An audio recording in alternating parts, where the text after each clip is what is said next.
Extended producer responsibility, also called environmental stewardship, is a legislative strategy implemented by the Ministry of Environment, Forest and Climate Change to promote and encourage recycling, reuse, and eco-friendly disposal of certain types of waste.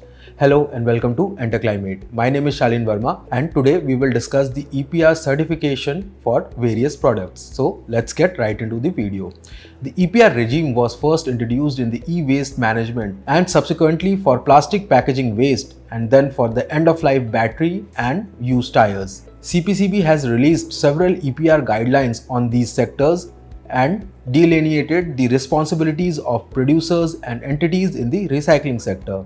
Entities using plastic packaging, handling e-waste, waste battery and used tires required to adhere to these CPCB guidelines and register themselves on the online CPCB EPR portal, along with generating their respective EPR targets for waste recycling or disposal, maintaining records of sale and purchase amongst the registered entities and the submission of data as prescribed in the rules, as well as filing of annual returns to the CPCB.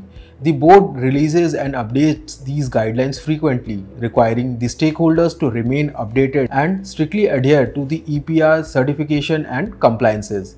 Recently, the EPR regime has been defined for producers of waste lubricating oil also, and this regime will be applicable from April 2024 onwards. Now, let us first understand why will your business need an EPR certification. As per the waste management rules in the country, any business entity introducing a product into the market will be responsible for the product's whole life cycle. For instance, if your business manufactures and sells a specific product to the consumer under their brand name, or if you procure the product branded under your own name and import that product for sale, you will need an EPR certification. The identified producers as well as the recyclers will have to submit an online application along with the relevant information, documents and application fee for the registration. After the submission of the documents and its scrutiny, the CPCB will issue the EPR registration certificate and a registration number to the applicant. The recycling targets will be auto-generated once the application is submitted.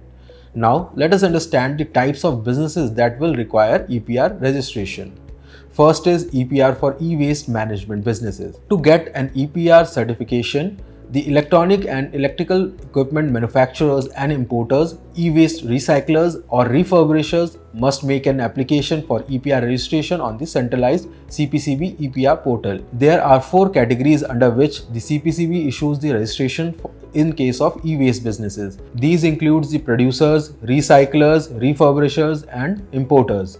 If your business falls under the definition of producer, refurbisher or recycler of electronic and electrical equipments, you must register yourself on the EPR portal. The documents required for EPR registration in case of e-waste will include the PAN card of the company and of the authorized person, the list of notified equipments along with their codes for which the registration is required, the covering letter, an affidavit with the undertaking duly signed by the authorized person, a self-declaration on the letterhead of the company duly signed by the authorized person.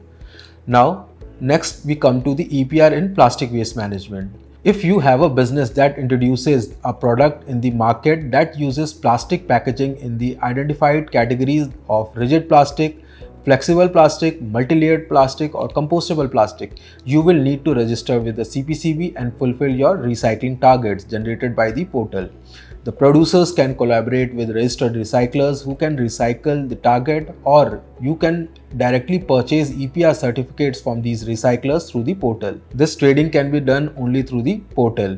POs which are operational in 1 or 2 states or union territories are required to register with the concerned SPCBs and the PCCs. In case of EPR registration, in case of plastic packaging, the documents required will be the copy of valid consent certificate, company's PAN, CIN and GST number, details of quantities of plastic packaging, MSME certificate, authorized person's Aadhaar card, DIC certificate, factory's license, total capital invested on the project, water and air consent details, representative pictures of plastic packaging, flow diagram of the manufacturing process, total production capacity, details of the facility, GPS location, pictures of the raw material storage area, etc., a disaster management plan, details of pre and post consumer plastic. Next, we come to the EPR in waste tire businesses.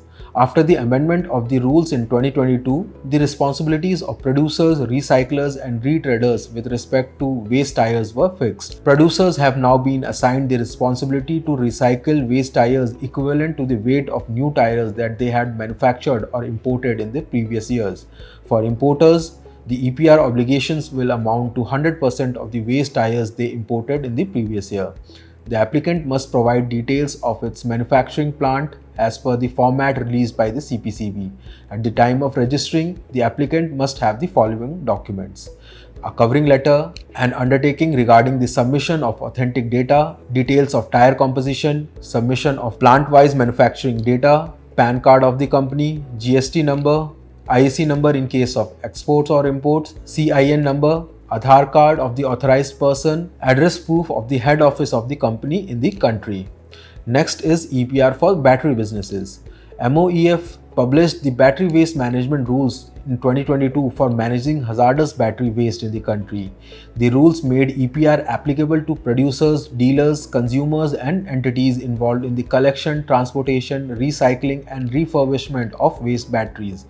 Besides the above entities, the rules have defined the terms manufacturers. Producers may engage themselves in recycling or authorize any other entity to collect, refurbish waste batteries.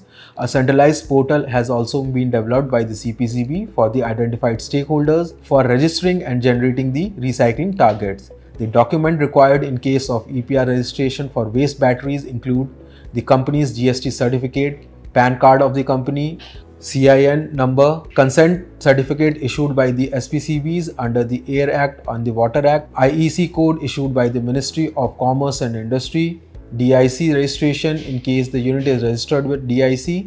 Now, what will change for your business after the implementation of the EPR regime? Through EPR certification, the registered entity will be able to trade anywhere in the country without the hassle of waste management in different parts if they are conducting their business in more than one state. Though the onus of recycling has been shifted to the producers who are responsible for introducing the product, the producers can transfer this cost incurred into the price of the products which the consumers pay. In addition to it, waste management through producers ensures effective waste management as they can recycle, reuse the product in their operation. EPR also ensures the proper waste management of hazardous waste after the end of life of the product and ensures that no harm is caused to the environment or to the humans who may use unscientific methods of recycling. Now, if you are looking for the assistance in the EPR registration, you can seek the assistance of our business experts while starting any of the above business that requires fulfilling the legal obligations related to EPR. This is where our diverse team of experts can assist you with your EPR registration. Call us today for any EPR related query and experience a hassle-free assistance in the registration and certification process. Do remember to like the video and subscribe to our channel. Thank you for watching.